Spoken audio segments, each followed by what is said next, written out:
Olá, bem-vindo às conversas EIM 25 anos. Hoje temos uma convidada e uma profissional que conhece o país, principalmente ao nível do setor financeiro. Ela é a PCA da KPMG em Angola e chama-se Inês Filipe. Inês Filipe, bem-vinda às conversas EIM 25 anos. Muito obrigada, boa tarde, Sebastião. Foi com muito gosto que recebi este convite e vamos ver se estou à altura. Obviamente que estará. Obviamente que estará, porque nós estamos a celebrar os 25 anos da economia e mercado, mas a Inês conhece a Angola, pisando no o solo angolano já desde 1995. Nessa altura, o que é que se lembra do país? Sebastião, eu sinto, eu vou partilhar aqui, de facto, essa minha primeira experiência. Eu fui convidada a participar num projeto no BNA, portanto eu não tinha nenhuma ligação familiar, digamos assim, com Angola, nem profissional, até esse momento que eu levantei a mão e disse: eu quero ir a Angola e quero participar desse projeto. Portanto, eu aterrei a primeira vez aqui em 95, direta, como acabei de dizer, para o Banco Central, que na altura tinha função até de Banco Central mais Banco Comercial, e aqui tive até dezembro de 96.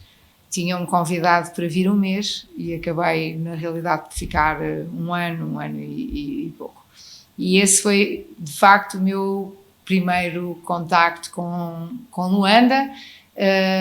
Nessa altura também pouco nos podíamos movimentar para lá do Rio Kwanza Sul, ali chegávamos ali à Barra do Kwanza e não nos era permitido por terra ir muito além disso. Tive a experiência de visitar também algumas províncias nessa altura, mas nesse quadro profissional. Mas foi efetivamente aí a primeira vez que aqui estive.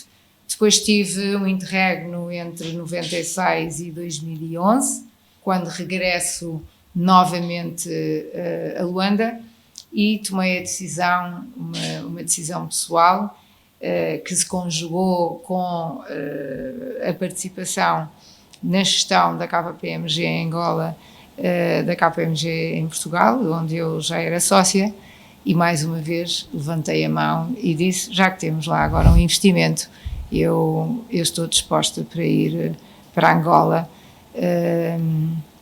E lembro perfeitamente desse momento. E qual é que era a realidade do sistema financeiro em Angola quando cá chegou, olhando para os anos que passaram e para aquilo que hoje é de sistema financeiro angolano? Está colocar a pergunta quando eu cheguei em 2012 ou 11 ou antes? Em 95. Bem, em 95... Porque referiu que o Banco Comercial, perdão, que o Banco Central também tinha uma função comercial. Exatamente, tinha. Em 95 não podíamos bem falar de um sistema financeiro como é hoje, não é? Portanto, se na altura haviam 2 bancos comerciais, julgo eu que era muito, e posso estar aqui a cometer uma pequena gafe, mas não era de certeza muito longe disto, e de facto aí o Banco Central ainda tinha, porque a sua capilaridade nas províncias, ele acabava por ter um conjunto de funções da banca comercial para estar presente em todas as províncias. Portanto, nós não podemos esquecer que em 95 Angola estava em guerra, não é? Portanto, eu quando conheci Luanda, e conhecer Luanda é uma coisa, conhecer Angola é outra, portanto eu na verdade conheci um bocadinho do país que foi Luanda. Mas eu tenho aqui também que relembrar que esse momento talvez tenha sido a maior experiência em termos pessoais que eu tive. Portanto, eu também era bastante jovem nessa altura, chego aqui e A cidade não tinha nada a ver com o que nós encontramos hoje. Portanto, nesse ambiente, nós tínhamos nas ruas muita polícia armada, tínhamos os mutilados de guerra, que foi algo que sempre que me tocou muito. Portanto, era muito visível esse sofrimento da guerra, das famílias deslocadas, dos meninos órfãos de família, dessa tensão social, dessa falta de carinho, de amor, que era muito visível. Eu quando fui trabalhar portanto, nessa equipa para o BNA, cada um de nós depois trabalhava com uma equipa de dentro do banco, e as pessoas com quem eu estava a trabalhar diretamente, eu todos os dias tinha histórias incríveis que se tinham passado no dia anterior ou que se iam passar nesse dia, e tudo isso foi um marco muito grande para mim, sobretudo como ser humano, como pessoa. Tenho a dizer que, de entre todas essas minhas memórias, e agora não estou a falar bem do sistema financeiro, mas estou a falar deste ambiente. Essas memórias também fazem sentido. São muito importantes e foram muito importantes para mim, porque me abriram para a diversidade do mundo. Infelizmente, o mundo também tem esta parte menos boa. Mas encontrei pessoas fabulosas, encontrei vidas incríveis, formas de sobrevivência que eu me sentia pequenina, ainda hoje me sinto muito pequenina quando estou perto dessas circunstâncias, e tentar perceber como é que essas pessoas ainda tinham a motivação de estar a trabalhar com tantos problemas pessoais e tantos problemas familiares é algo que me tocou muito. E agora, ligar isto para aquilo que eu encontrei, portanto, nós viemos fazer aqui uma reconstrução das contas do Banco Nacional de Angola de 5 anos.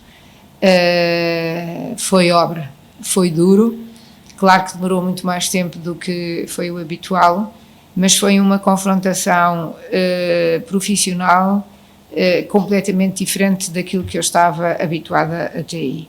Eu, quando comecei a trabalhar, naturalmente, na minha vida, eu entrei desde o primeiro dia para o setor financeiro, e para o setor financeiro em Portugal, e a trabalhar para bancos estrangeiros, também tenho essa experiência, e quando aqui cheguei, foi tudo diferente. Primeiro era o Banco Central, depois eram as logísticas, ou a falta dela, eram por exemplo, os arquivos.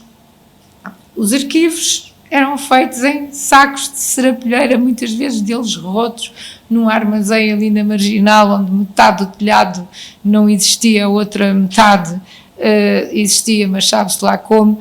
Cada vez que eu tinha que ir ao arquivo com o meu grupo do banco, eu pedia por tudo, mas eu quase que não conseguia entrar, dada os morcegos, os bichos, as baratas, tudo o que saía daquele arquivo. Mas enfim, portanto, temos aqui, e eu acho que isto ilustra também um bocadinho o que é que existia, não é? Mas nós temos sempre que pensar que o país estava em guerra desde, se não me engano, 1961, portanto, nós temos que pôr tudo em perspectiva. Se naquela altura alguém falasse aos funcionários do BNA, inclusive a Inês, sobre digitalização do sistema financeiro, seria uma conversa completamente estratosférica, eu com base naquilo que está a dizer. Que os arquivos estavam nas serapilheiras neste estado, não é? Sim. Era tudo à mão, era tudo escrito em livros à mão, enfim, nós tínhamos os nossos laptops já na altura, onde, enfim, fazíamos aí o nosso trabalho, mas isso era algo que estava longíssimo. Aliás, estava longíssimo, mas também de nós estava longíssimo. Nós estávamos também a ter os primeiros computadores individuais portáteis. Atenção, tudo isto se passa em quase 30 anos, não é? As diferenças para hoje são abismais, digamos, são passos e saltos qualitativos muito grandes, que já se encontram hoje em Angola. Mas isto só para fechar, o sistema financeiro, portanto, era muito limitado nessa altura, o acesso ao sistema limitado também era muito limitado, era limitado por várias razões. E basicamente... Quais eram essas razões? Bem, em primeiro lugar... As de contexto que se referiu? As de contexto, obviamente, sim. Portanto, não havia um mercado aberto, um mercado livre, não havia o número de transações que existem hoje, não havia nem por parte das empresas, quer dizer, era uma economia neste ambiente. Portanto, não podemos comparar aquilo que eu encontrei em 95, 96 com o salto quando eu vim cá depois em 2011. Portanto, já nessa altura era incomparável e estávamos apenas a uma distância de 2002 de ter iniciado aqui o caminho da paz, não é? Sim. Que é o final da guerra, acho que é fundamental para qualquer país, é fundamental para esta sociedade, para estes jovens, para estes, não só os jovens, temos a tendência só de falar para os jovens, mas os idosos, o que sofrem nestes ambientes, não é? Todas as gerações. Nós temos aqui uma história com mais de 2 gerações de guerra e agora uma geração, porque na verdade estamos há pouco mais de 20 anos apenas em paz, não é? E eu acho que sempre que se fala de Angola ou alguém tenta contextualizar, e eu costumo sempre dizer que apesar de estar aqui há 12 anos a viver, eu sou estrangeira e eu tenho muito respeito pelas histórias que ouço, gosto muito de ouvir os angolanos falar da sua própria terra, porque todos os dias aprendo com isso. E dando agora aqui um salto para o setor financeiro, sim. Portanto, é brutal também a diferença quando eu chego aqui em 2011 e depois vamos falar de 2012 em diante, que é quando eu me mudo para cá. 2012 foi aquele momento em que Angola estava, como se costuma dizer, a apontar tudo para o céu, estava tudo a crescer, estava uma euforia no ar em todos os negócios, nomeadamente no setor financeiro. Portanto, os bancos comerciais eram a maioria dos bancos muito recentes, não é? Eles tinham nascido a partir de 2006, 2007, 2009, uns mais cedo, outros mais tarde. Portanto, estava tudo num caminho de iniciar também aquilo que exige aos profissionais e aos acionistas portanto, sobretudo de bancos, não é? Portanto, comportamento, a ética, isto que hoje tanto se fala de governance, sim. Das boas práticas, da capacitação dos seus profissionais. Portanto, isto é depois um outro passo, desde essa altura para hoje, portanto já estamos outra vez com mais 12 anos em cima, e eu acho que este caminho no setor financeiro tem sido um caminho duro, mas tem-se movido no sentido de estarmos a dar passos que podem levar o setor financeiro angolano a ter aqui uma perspectiva positiva. Não quero eu dizer que não hajam temas que ainda se mantêm por resolver, mas certamente tem as suas razões, mas é um setor que eu acho que é comumente aceite, que esteve os maiores passos de desenvolvimento, que é notório para quem trabalha dentro dos bancos, para quem as empresas comerciais, que são os clientes desses bancos, que necessitam dos bancos para alavancarem os seus investimentos através do crédito, ou para, enfim, uma sociedade que tem vindo a crescer ao nível daquilo que é a bancarização. Nós talvez não temos crescido ainda tanto quanto se desejaria, não é, neste momento, mas é uma tendência crescente.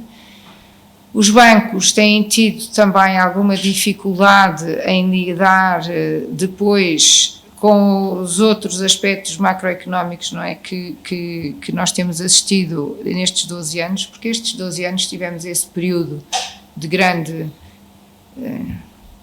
euforia, digamos Sim. assim, depois temos uma estagnação, depois de 2015 em diante, que é aquilo que eu digo, 14 estagnou, 15, depois temos aqui um drop contínuo de vários anos, até apanharmos com um Covid, mas saltamos desse Covid e de facto em 2022, 10 anos depois, acho que havia aqui uma expectativa de que Angola tivesse feito aqui uma viragem completa ao nível daquilo que eram os seus indicadores. É nessa altura que, por exemplo, lembro-me de numa intervenção sua, num evento, fala sobre aqui a necessidade do investimento no combate ao crime financeiro e referiu há pouco tempo que quando chega em 2012, toda essa euforia que se vivia na economia e em particular no setor financeiro, com novos bancos a abrir e com uma estrutura acionista de alguma forma com exposição política, portanto, os desafios avolumaram-se. Quando eu estou a dizer que o setor financeiro acabou por ser aquele que eu considero que mais se transformou, ele passou por desafios, e os desafios foram grandes. Desde aquele período de 2015, 2016, onde houve um fechar, por exemplo, de correspondentes. Isto significa que Angola ficou isolada no seu setor financeiro ou quase, não foi totalmente, mas quase. É impossível qualquer país imaginar um sistema financeiro sobre ele próprio. Portanto, o sistema financeiro só existe se ele tiver hoje vasos comunicantes com o mundo. É assim que funcionam, é assim que funcionam os mercados, é assim que as empresas podem comprar e vender, e estando nós numa economia ainda totalmente dependente de importações, com uma tendência decrescente, mas ainda dependente, nós precisamos do sistema financeiro. Portanto, o sistema financeiro saudável é fundamental para que haja confiança no país, para que haja atratividade de investimento estrangeiro e confiança dos próprios angolanos na própria Angola, não é? E isso para mim ainda é mais fundamental. Há aqui para mim uma necessidade de os angolanos acreditarem na sua própria terra, fazerem com que esta seja a terra prioritária dos seus investimentos, de acreditarem que é aqui que está o dever, um dever de fazer crescer o seu país. E fazer crescer o seu país, e quem diz os angolanos, como eu, quem não é angolana, mas também cá estou. E aí esse papel, através da KPMG, também me tem feito a mim sentir que partilho um bocadinho desse crescimento de Angola, mas depois já aí vamos. É necessário os angolanos acreditarem que temos um sistema financeiro saudável, que cumpre com as regras, porque isto é uma atividade regulada, que cumpre com essas regras, que não vão ter problemas ao colocarem o seu dinheiro nessa instituição, ou sabem que a instituição também está ali para os ajudar no momento em que eles precisam de alavancagem financeira para fazerem os seus investimentos. Nós não temos uma sociedade a crescer e não temos uma economia a crescer se não tiver o apoio do setor financeiro. Mas acho que hoje a grande preocupação aqui é dinamizar todos os outros setores. A agricultura, a pecuária, o tema da diversificação é de facto uma necessidade. Não gostava de direcionar essa parte da nossa conversa porque fez referência a esse momento bom que se vivia da economia e ele obviamente resultou também aqui num estímulo a outros setores, embora não com há um ritmo e velocidade que é desejável. Portanto, o setor primário e a indústria, os serviços, qual é que é a avaliação que faz desse período do seu regresso? Vamos fazer aqui um recuo mais curto, em vez de irmos até 99 outra vez e ficarmos aí por 2012. Os outros setores nessa fase. Exatamente. E hoje. Sim. Bem, para mim também há aqui uma grande transformação e pela positiva. Eu também quero aqui dizer que eu constantemente estou a ver grandes transformações em Angola e pela positiva, ok? Portanto, eles demoram a ver-se, mas eles têm tido também esses setores, e nomeadamente nestes recentes anos, claramente uma aposta maior. Basta que nós já conseguimos encontrar produtos, não é? Que já têm a marca de produzido em Angola e que aqui, se calhar há 10 anos, não existia. Ou era trazido das pessoas que tinham as fazendas, que traziam, não é? Ou, por exemplo, uma pessoa como eu não conseguia comprar produtos feitos em Angola, produzidos em Angola. Hoje, em termos agrícolas, nós já encontramos muito dessa produção angolana. Não é suficiente, e daí hoje haver uma preocupação grande sobre esta sustentabilidade da produção interna agrícola, porque é fundamental também para a não dependência do exterior nesta matéria.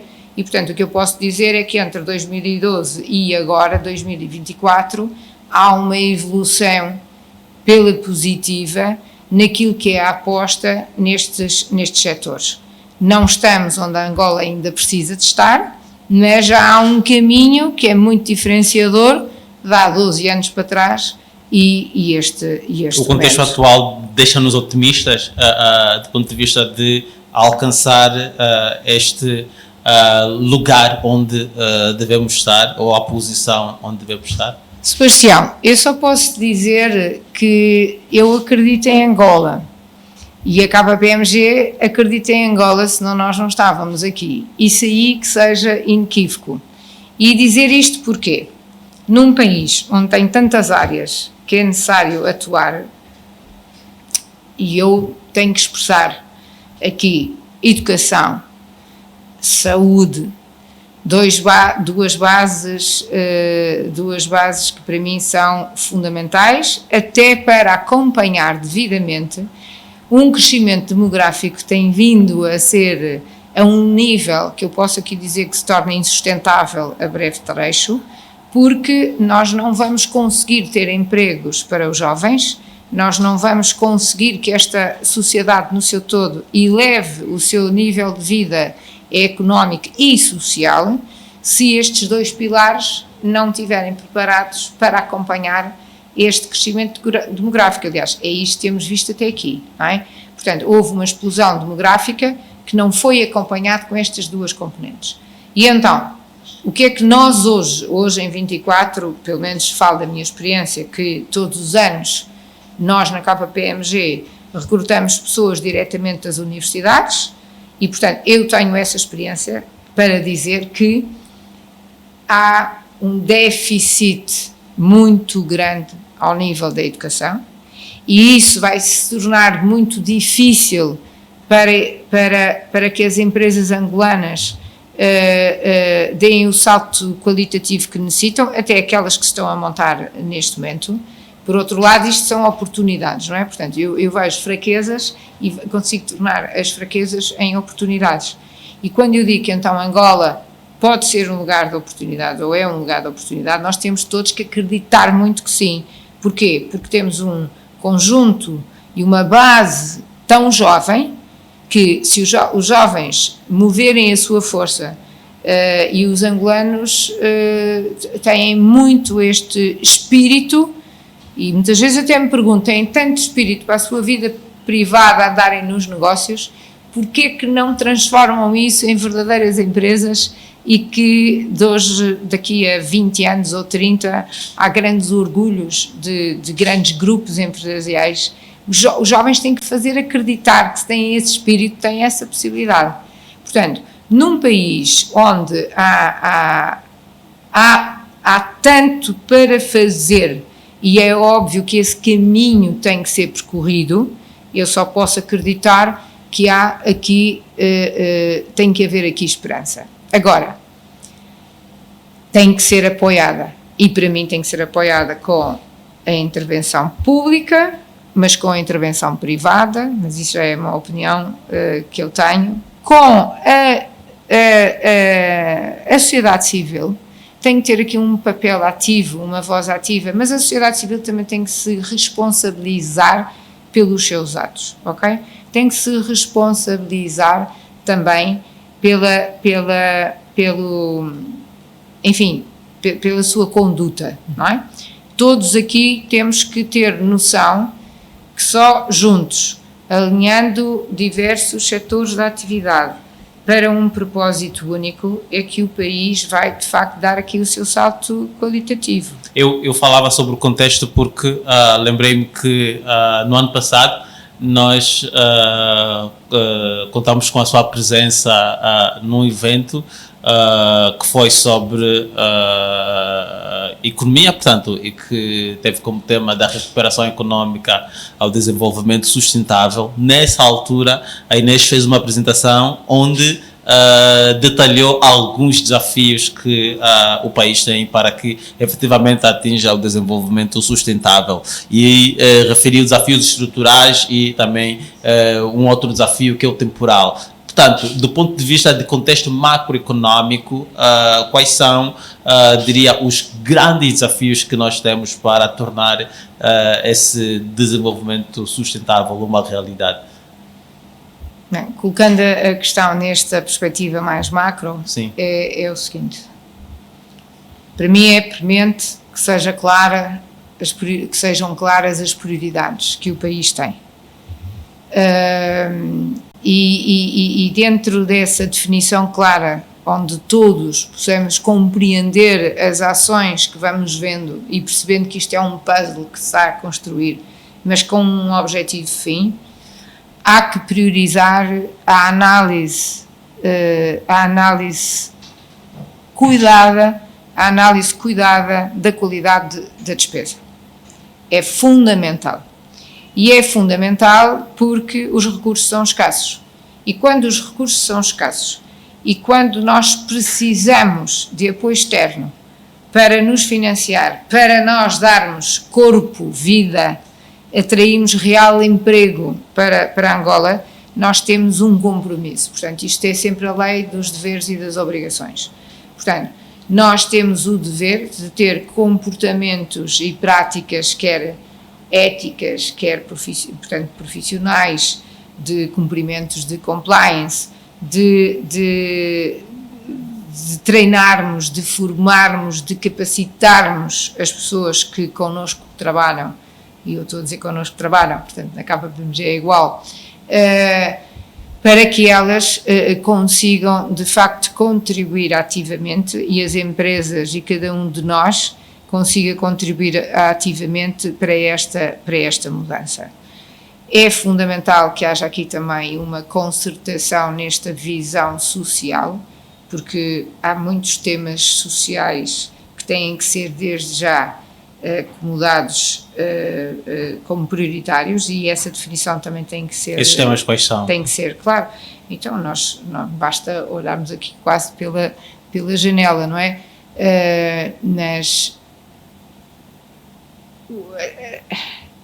A taxa de desemprego a manter-se aos níveis que está consistentemente ao fim de décadas, isto traduz a debilidade que existe intrínseca nesta sociedade, ou por razões de má preparação das pessoas, ou porque nem sequer há desenvolvimento efetivo que permita as pessoas terem acesso aos empregos, não é?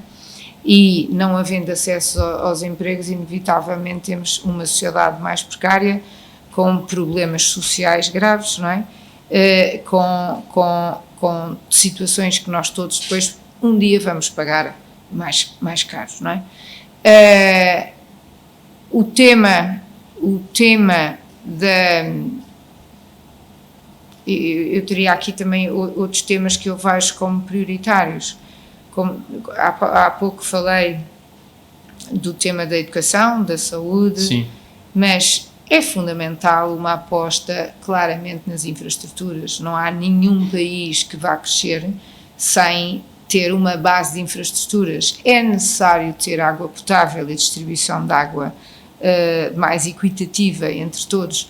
É necessário que o tema da distribuição da energia seja uma prioridade, como sabemos. Inclusive temos um país que aqui tem uma vantagem competitiva, sobretudo ao nível da região, porque, segundo os dados disponíveis, existe até um excesso de energia que nos permite pensar Angola em exportar energia para os nossos países vizinhos, e isso é o maior ativo, um dos maiores ativos que Angola tem, mas temos que olhar também para dentro e encontrar soluções inclusivas nessa matéria, na matéria de saneamento básico, portanto, destas condições básicas de vida.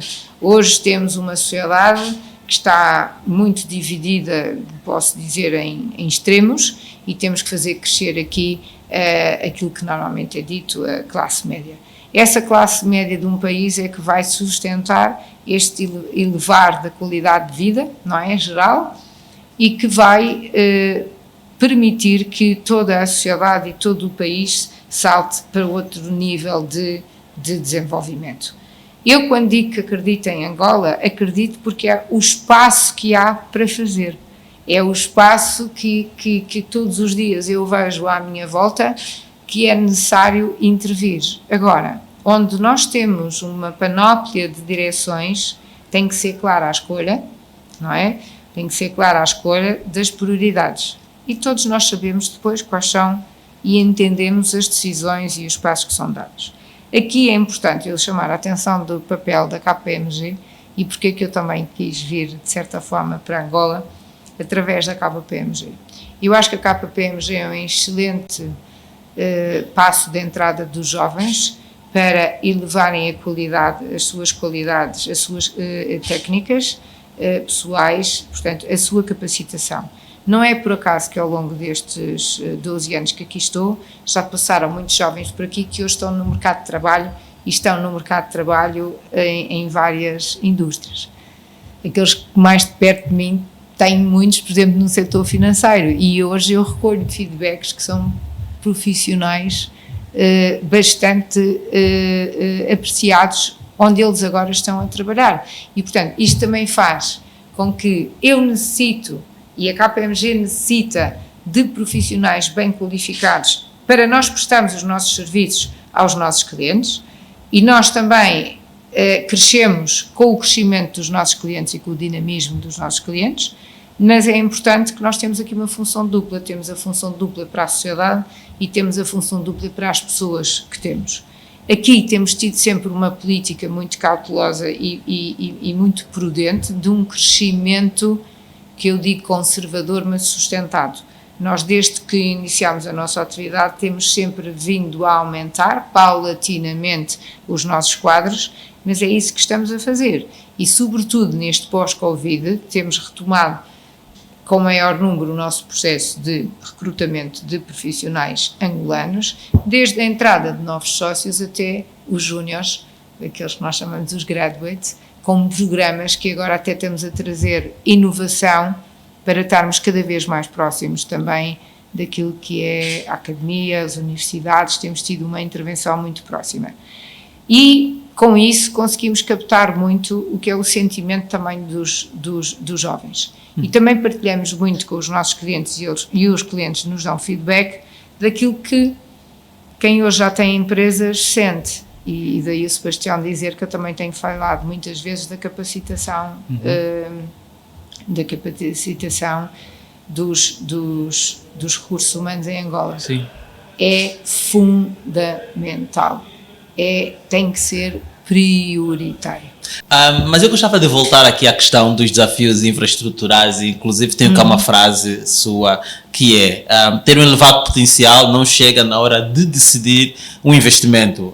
E diz ainda: Angola tende a apresentar um perfil de risco mais competitivo, dado que concorre com mercados alternativos tendencialmente mais atrativos. E trago aqui este assunto porque, como referiu há pouco tempo, quando nós temos necessidade de investimento e de ir buscar investimento lá fora para todos esses desafios que nós temos, é necessário, portanto, termos a casa arrumada. E gostaria que descodificasse um pouco alguma desta informação. Sebastião, aquilo que eu sinto e que eu vejo, para começar, Angola tomou consciência que precisa de estar inserida, quer com estes vizinhos, portanto, neste nosso mercado africano, e, portanto, aquilo que eu tenho assistido nos últimos tempos é um abrir de Angola para os nossos vizinhos, para parceiros que talvez há pouco tempo nem imaginávamos que podíamos estar sentados a uma mesma mesa em conversações, e também no mundo termos deixado de olhar só para a Europa. E, portanto, passámos a olhar para a Ásia, passámos a olhar para o Médio Oriente. A China tem aqui um contexto particular, porque sempre foi um grande parceiro e, aliás, estes últimos dias bem se viu com esta visita e esta disponibilidade de encontro, não é, nesta parceria de China-Angola, mas olhar também para outros países desse lado direito do mundo, e também a abertura que houve agora neste último ano, mais precisamente, envolvendo também os Estados Unidos. Portanto, o que é que isto representa? Eu acho que isto são passos, de facto, muito importantes para Angola. Angola passou a ter um papel dentro da África e fora da África, com um contexto aqui mais na ordem da diplomacia, mas também político e, consequentemente, e esperemos, em parcerias que vão trazer também um desenvolvimento na parte económica para o país. E, portanto, querermos nos posicionar, ou Angola querer se posicionar desta forma para o mundo, tem e acarreta uma responsabilidade. Como disse, nós temos de ter a casa arrumada. Portanto, não é só eu dizer que tem um grande potencial porque tem juventude, porque tem energia a um preço incomparavelmente mais baixo do que outros países, tem recursos hídricos completamente diferentes daquilo que nós podemos observar aqui na África subsaariana, tem bom clima, tem solos férteis, tem uma costa imensa.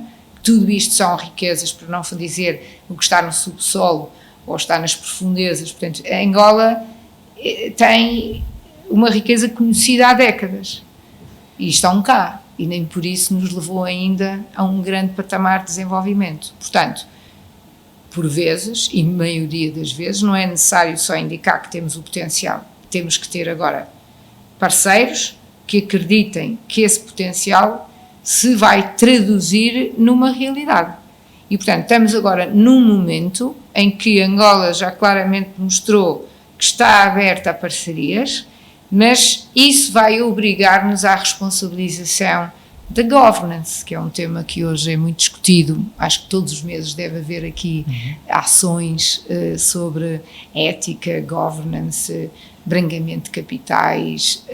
Temos os resultados do GAFI, sim, com a regularidade que já estão previstos e existirem, portanto, essas visitas, e depois há sempre recomendações a fazer, e tem sido. Aí temos que ter, acho que, um salto até qualitativo maior do que aquele que se tem observado, mas é um caminho. Eu, quando cheguei cá em 2013, eu acho que dei a minha primeira intervenção pública sobre esse tema, e lembro perfeitamente de eu estar naquela altura a pensar no que estava a falar, no país onde estava a falar, e obviamente eu sinto, porque sei o que é que os meus clientes fazem e estão a fazer. Há aqui uma evolução grande no mercado financeiro nesse sentido. Há outros mercados que estão claramente outros setores estão mais atrasados. O país não vive só da imagem do setor financeiro, por exemplo, nesta dimensão. Portanto, nós estamos a fazer um caminho, e eu espero que a KPMG participe nesse caminho, não é? De pelo menos mostrar as ferramentas, mostrar o caminho, trazer para Angola aquilo que o mundo está a caminhar e a discutir. Há pouco falou de digitalização. Quase que hoje falar em digitalização já não nos diz nada, porque nós já estamos a falar em inteligência artificial.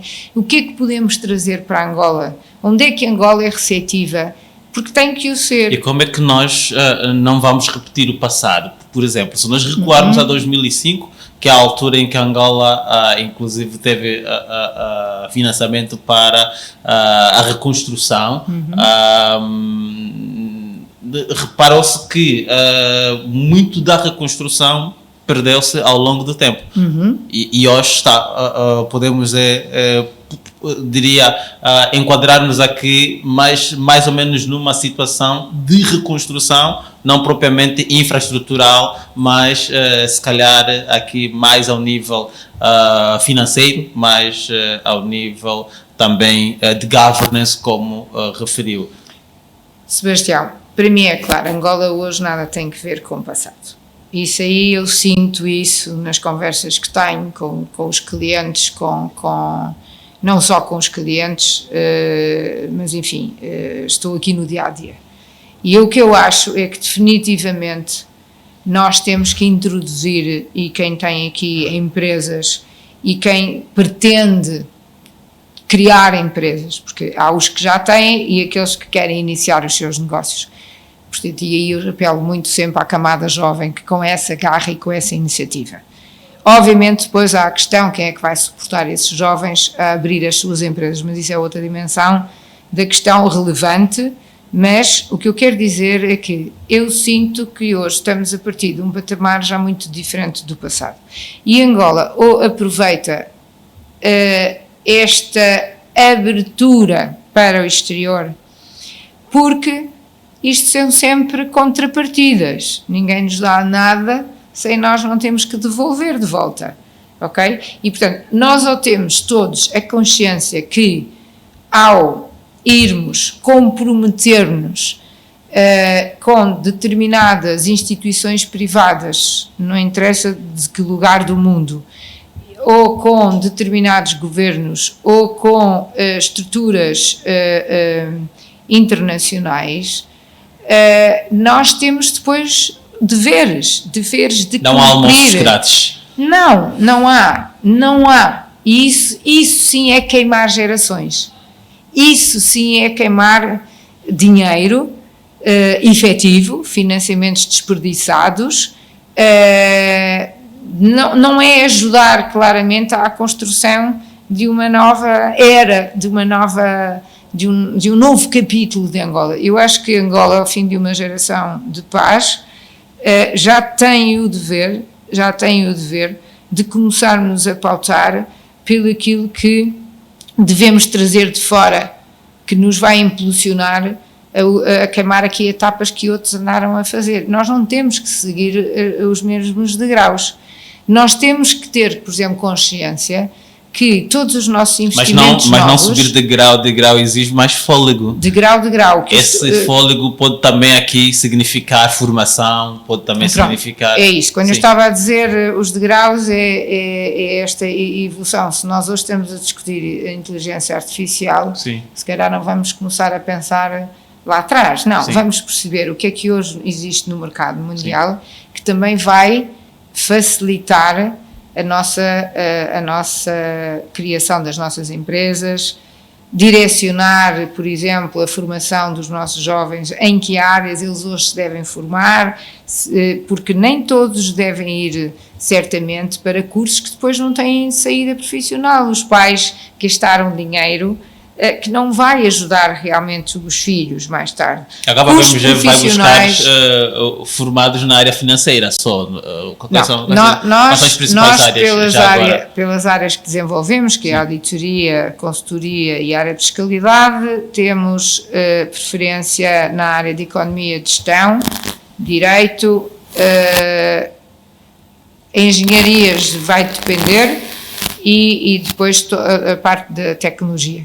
Portanto, e hoje procuramos muito profissionais também com formação das áreas tecnológicas, porque nós também temos muitos serviços que prestamos hoje aos clientes, que é da área de tech, como nós chamamos. Mas estava a falar aqui sobre o ajustamento dos currículos às necessidades do mercado. Às necessidades é preciso haver esta orientação também, isto sim é gastar dinheiro bem gasto, não é?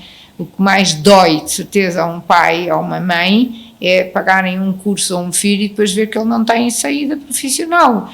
Portanto, ajudar nesse caminho, não é? Mas o que eu queria aqui dizer é que Angola, por exemplo, deve olhar para todo o seu investimento novo, tendo em consideração aquelas 3 letrinhas que hoje muito se fala, que é ambiente, a componente social e a componente, lá está, de governance. Não pode passar pela cabeça de ninguém hoje criar e desenvolver, nem que seja uma empresa digital, ok, que não tenha estas 3 dimensões presentes, obviamente para além daquela que é depois a componente financeira, já não estamos a falar disso, mas são estes saltos que eu estava a querer dizer, ok? Sim. Não vale a pena ignorá-los, não, nós devemos é dizer, nós estamos a partir agora com aquilo que já vimos nos outros, que já não nos interessa fazer aquele caminho, nós vamos apanhar aquilo que é de bom. Hoje, por exemplo, aqui na juventude há uma preponderância muito grande e vê-se muitas empresas a nascer ligadas à área da tecnologia. Os jovens nas universidades hoje querem muito essa formação. Mas, por exemplo, há falta de professores também. Há falta, por exemplo, os professores.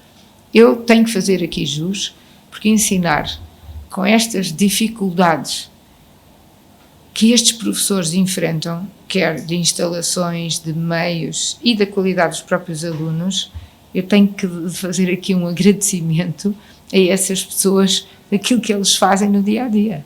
É uma classe que eu tenho aqui que reconhecer, que faz milagres, e muitas vezes não são reconhecidos como tal.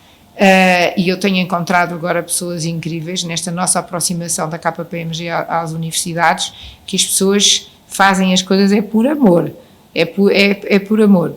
E já que estou a falar aqui de amor, eu acho que Angola vai dar grandes passos, mas é precisamente com estas pessoas que têm um amor genuíno por esta terra e um amor genuíno por estas pessoas. Porque é difícil trabalhar aqui. Ninguém pensa que é fácil trabalhar aqui. É muito difícil. Mas se não fosse, e Sebastião, deixe-me dizer, sim, as pessoas incríveis que eu também tenho aqui encontrado, e porque de facto me levaram a estar aqui até ao momento, estes 12 anos, e foram essas pessoas que em 96, quando eu larguei, que me fizeram trazer à minha memória que eu tinha sido bem acolhida nesta terra. Isto é aqui um particular, mas é disto que nós precisamos, e agarrar nesta força, conjugar, trazer as parcerias e os que vêm de fora acreditarem que os primeiros a acreditarem são os de cá, é isso que vai fazer valer as parcerias, é isso que vai fazer valer o nosso crescimento, mas efetivo, com qualidade, porque senão vão ser novamente décadas de gerações perdidas.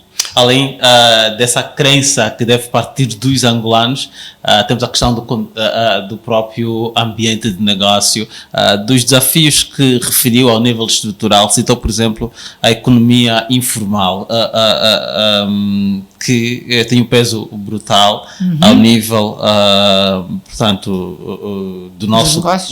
Exatamente, ao nível dos negócios, e fala aqui também sobre desafios de inclusão económica e social dos agentes económicos.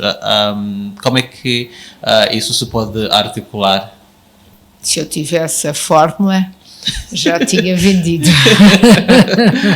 Mas vamos refletir. Não, com certeza. O que eu queria também aqui dizer, esse é um tema que não é de todo impossível de gerir. É preciso fazer várias tentativas, portanto há países que já têm conseguido maior aproximação, isto é, diminuição deste mercado informal. A verdade é que este mercado informal, ele vai crescendo ou diminuindo consoante depois as condições que são dadas ao nível da formalidade, não é?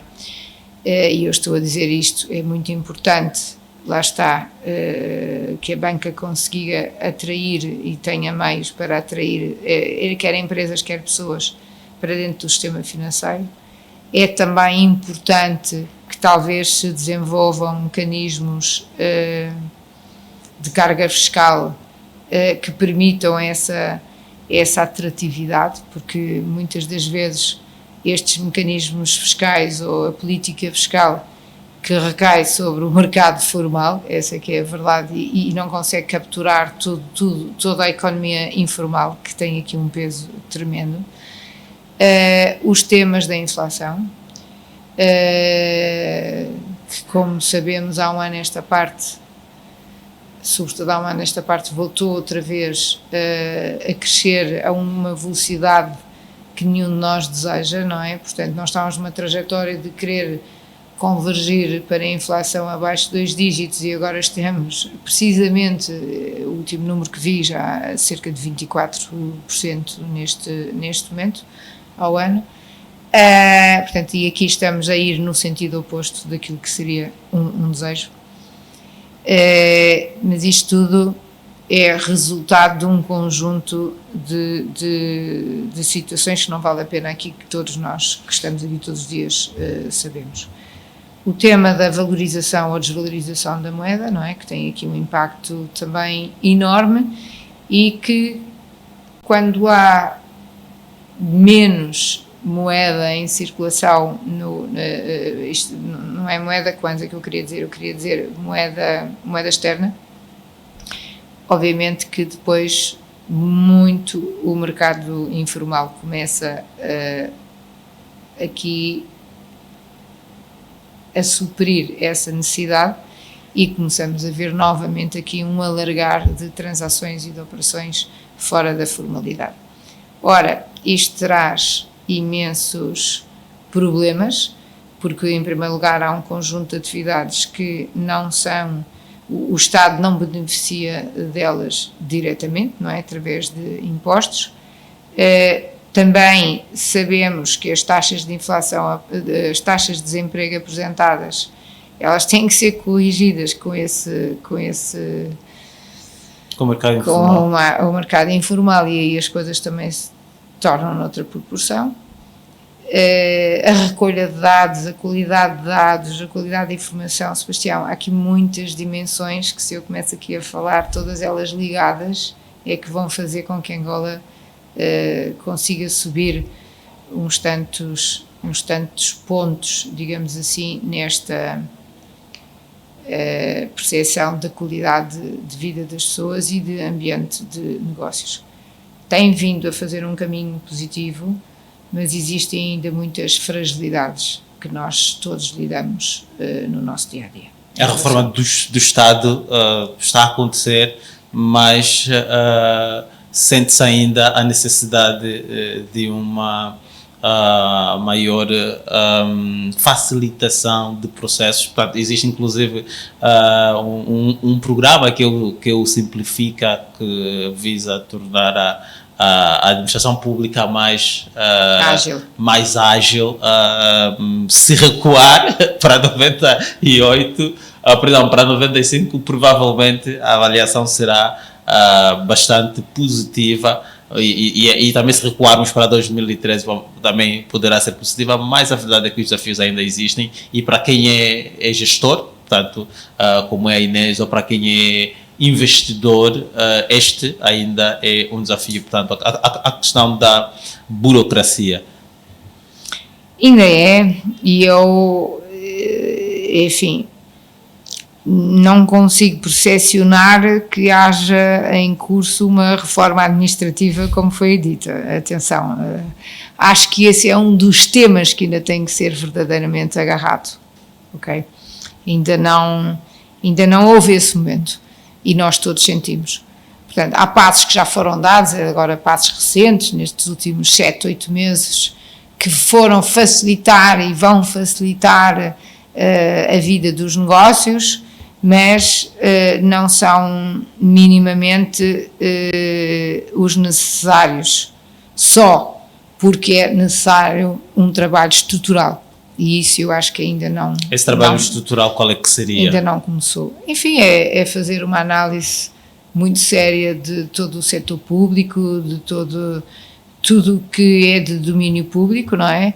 E fazer, e partir, e ter, porque é preciso também ter muita coragem, porque sabemos que há muitos angolanos que dependem do setor público, de forma mais direta ou indireta, e talvez nessa reforma do setor público depois há que, enfim, transformar um conjunto de empregos, não é, de pessoas que não têm determinados conhecimentos que hoje o próprio Estado também necessita de integrar, haver substituições, mas certamente no momento inicial pode haver necessidade de reduzir até a dependência e os lugares que existem no setor público. Eu não sei, estou a dizer que é uma percepção que tenho, porque nunca fiz esse estudo, mas certamente é isso. E é preciso reformar, e é preciso transformar, e é preciso rever os processos, e é preciso introduzir aqui um esforço de digitalização. Enfim, existe algumas iniciativas isoladas em determinados ministérios, mas daquilo que eu sinto é que há várias velocidades. Portanto, quando eu digo que ainda não se iniciou uma verdadeira e profunda análise e transformação do setor público, quer empresarial, quer a parte depois administrativa, é que há sim iniciativas um pouco isoladas e ainda não aqui um processo devidamente estruturado e que todos vão beneficiar a médio e longo prazo. Esses processos tipicamente têm depois, no imediato e no curto prazo, podem ter custos um bocadinho sociais elevados e também é preciso perceber esse contexto. Entretanto, por outro lado, tem estado a defender aqui também a atratividade da remuneração dos funcionários públicos. Isso faz parte dessa reforma? Faz parte dessa reforma, porque é o seguinte, bem, aí isso é algo que está no cimo das discussões hoje na mesa, não é? Sim. Está hoje, nós ouvimos e vamos lá ver, isto há aqui uma dualidade e em Angola esta dualidade é muito... nós conseguimos ouvir razões de um lado e razões do outro, não é? Temos que trabalhar na tal concertação social que eu falei inicialmente, porque as coisas atrasaram-se tanto que quando ouvimos quem reclama por salários mínimos na ordem dos 250 mil, não é? Que é o que mais ou menos anda a reclamar, e depois quando se ouve a parte do governamental, portanto nós ouvimos argumentos válidos de um lado e do outro. Portanto, o que tem que haver aqui é mais uma vez um plano claro de consciencialização e como é que se vai atingir determinados mínimos, já sabendo que isto não pode ser de hoje para amanhã, mas também sabemos o que é que isto representa para a vida das pessoas e como é que as pessoas vivem num ambiente de inflação de 24%, dos custos todos os dias a aumentar, da desvalorização da moeda. Portanto, isto é um tema e da subida do preço dos combustíveis. Muito delicado. Esse é outro tema extremamente delicado, que eu também tenho dito sempre que isso deve ser depois pensado em paralelo com, eu deixo de subsidiar combustíveis, mas devo apontar para ir direto a criar condições de subsidiação ou de outro tipo de apoio aos mais necessitados, e estes movimentos precisam, porque eu também claramente não posso nunca concordar que quem possa pagar esteja a ser subsidiado. Não, nós temos recursos limitadíssimos e, portanto, o dinheiro que existe para esse tipo de apoio tem que ser dado a quem de facto necessita, mas para isso o Estado também precisa ter identificado quem necessita, com informações credíveis, com dados para poder trabalhar essa informação, e muitas das vezes também ainda há muita carência nesse aspecto. Agora, tem que haver vontade, tem que haver os princípios e os primeiros passos. Nada se constrói e se faz se não houver os primeiros passos. E eu acho que... E depois consistência. E consistência, lá está. Definição clara das prioridades para todos nós percebermos que estamos a dar este espaço e aí sim, o step by step, porque sabemos que estamos a querer caminhar até aquele patamar. A questão da produtividade é fundamental, e aqui a produtividade laboral que pode ser mensurada a vários níveis, em várias dimensões, nomeadamente ao nível do setor empresarial público, ao nível da administração pública, ao nível do setor privado. Como é que nós, como país, podemos produzir mais para que efetivamente consigamos também distribuir ou redistribuir mais e melhor? Sebastião, eu gostaria de dizer aqui talvez coisas diferentes daquilo que a maioria dos economistas dizem ou de quem aqui está.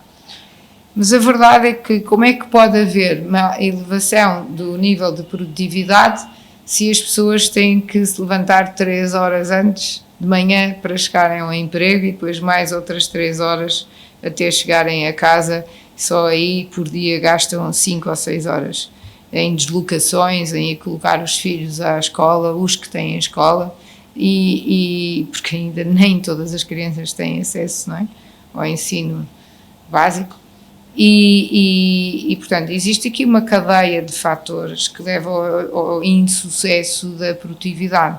Por exemplo, os profissionais da KPMG, eu acho que aqui tenho que lhes dar um elogio, porque eu sinto uma consciencialização nisso e uma consciencialização no sentido de eles sabem o que é que têm que entregar, quando têm que entregar, e nós tentamos dar aqui alguma flexibilidade para que eles possam também acomodar muitas vezes algumas necessidades familiares com aquilo que é, portanto, os tais deadlines. Estamos a trabalhar nesse sentido.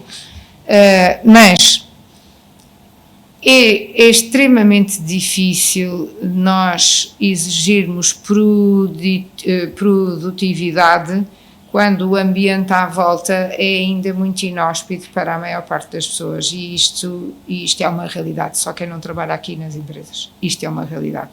E muitas das vezes, para as pessoas estarem focadas, estarem dedicadas, estarem a construir aquilo que é até a criticarem o processo e a proporem até alterações de melhoria aos processos, é preciso a pessoa estar de cabeça limpa, não é? Focada. E as pessoas no seu dia-a-dia têm inúmeros outros temas privados que muitas vezes lhes tiram horas dessa tranquilidade para estarem focados. Agora, se me diz, houve alguma evolução nestes tempos? Claro que houve. Portanto, eu volto a dizer, e acho que é muito importante, nós temos que pôr tudo em contexto, que são os tais 20 anos de paz, mas nós todos temos que ter consciência que agora já temos que dar também de volta, todos nós, quer como cidadão, individual, como inseridos nesta sociedade civil, quer como empresários, quer como colaboradores destas empresas, quer, enfim, é este tripé, não é? Público, privado, sociedade civil, que é fundamental haver aqui um alinhamento para que todos em conjunto cheguemos mais longe.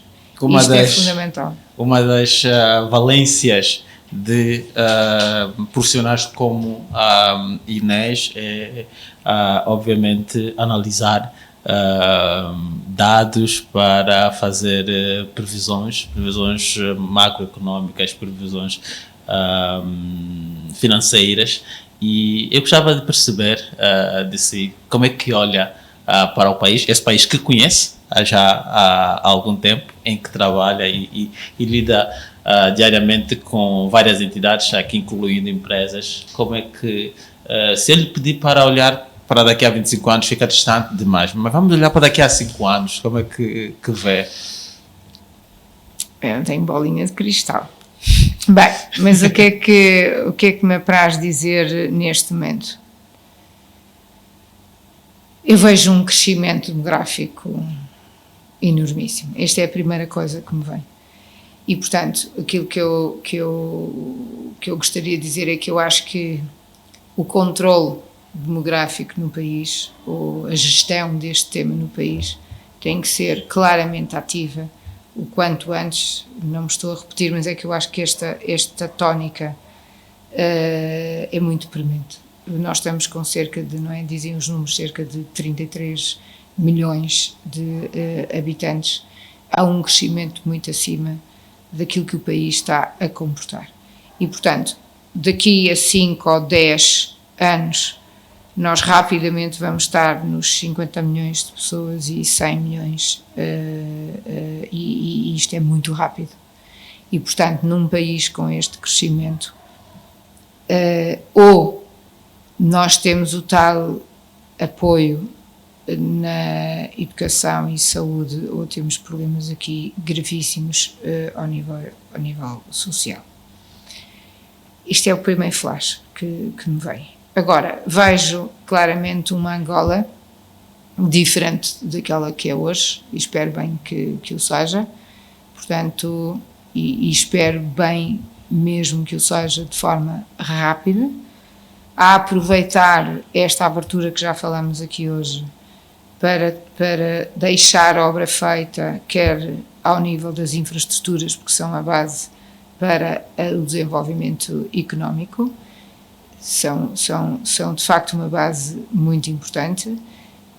Nenhum país se desenvolve se não tiver infraestruturas que permita depois os privados desenvolverem as suas atividades.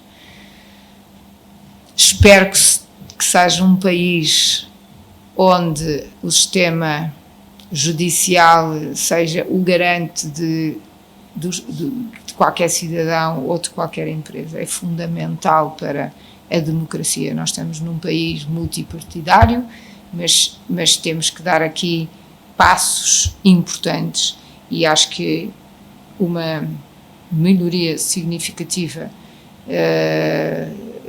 no sistema judicial é fundamental para que cada um de nós sinta tranquilo que alguém defende os nossos direitos. Acho que é fundamental. E depois, este papel que eu acho que Angola está a querer posicionar-se mesmo em África, de ser um país conciliador da paz, um país que está a promover o desenvolvimento desta África subsaariana. Eu gostaria muito de ver Angola a liderar aqui e a trazer para aqui sedes de empresas externas que estejam a pensar mercado africano. Acho que era muito importante, até pelo próprio posicionamento geográfico de Angola.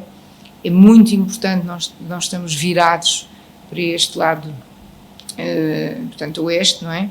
Mas com esta costa, e, portanto, criarmos aqui, de facto, vários hubs e já tem sido, pois isso, politicamente toma-se as opções, mas o que eu quero dizer com isto é importante Angola passar a ser um player em África, e que aqueles que olham para a África não consigam ver a África sem ver Angola nesse quadro. Isso vai ajudar muito a que esta população tenha a possibilidade de crescer em termos médios a seu nível social e económico.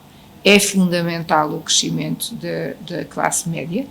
Isto significa que, em termos gerais, muitos destes milhões de pessoas que aqui estão e que os vão nascer vão ter melhor acesso a educação, cultura, cuidados de saúde, e, portanto, é assim que eu gostaria de ver Angola. Eu gostaria que Angola se destacasse e que um dia olhássemos para trás e disséssemos que nós fizemos parte de uma construção e mostramos ao mundo que é possível a África ter um país diferente.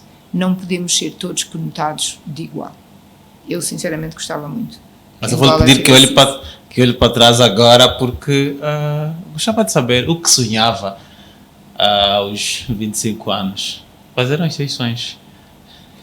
E, bem, eu quando tinha 25 anos já estava a trabalhar na KPMG. É verdade, eu já estava. É assim, eu quando faço essa retrospectiva na minha vida, e volta e meia, Sebastião, se calhar pela idade que tenho hoje, tenho andado a fazer essa retrospectiva. A minha vida não é nada daquilo que eu pensei. A minha vida deu uma volta total. Para começar, eu sempre pensei que ia ser médica. E acabei por não ser. Mas tinha o sonho de andar aí pelo mundo e essa parte, pronto, um bocadinho estar aqui faz um bocadinho isso. Eu sempre me imaginei a fazer algo para o bem da sociedade e com pessoas. Mas a minha vida, essa pergunta de facto, a minha vida é muito diferente daquilo que eu tinha sonhado. Está satisfeita? Eu ainda não completei de maneira nenhuma os meus sonhos, posso dizer. Não sei se isto é bom ou se é mau. Porquê é que não seguiu a medicina? Não, e não é só porque não fui médica. A vida é isto. E eu acho que nós todos devemos de fazer este volta e meia, lembrarmos naquela altura, por exemplo, há 10 anos atrás, o que é que eu pensava e o que é que foram estes 10 anos. Nos 20 anos, o que é que eu pensava lá? Portanto, quando eu depois não ingressei para a medicina, apesar de ter sido boa aluna, mas em Portugal não tive aquelas notas naquela altura para entrar, depois pude entrar 2 anos depois para a medicina e já não quis, porque estava a adorar gestão e estava a descobrir outras coisas que gostava e disse, não, agora já não fui para a medicina, já não vou. Eu sou muito assim, se as coisas, já não era, eu queria ir por ali, mas alguma coisa a vida não me pôs ali, é porque não era para ser. Mas há muitas coisas na minha vida que eu sei que ainda vou concretizar, se a saúde me permitir e, como se costuma dizer, Deus permitir. Ainda existem muitos sonhos por concretizar. Quais são esses sonhos? Pode partilhar connosco, já estamos a ir embora. Vamos ver. Depois da carreira que eu acabei por enverdar, eu acho que os meus sonhos foram conseguidos. Portanto, acho que ao nível da KPMG, portanto eu sou responsável da KPMG Angola, e isso era um sonho, mas era um sonho que ainda não está concretizado como eu imaginei. Pronto, vamos dizer.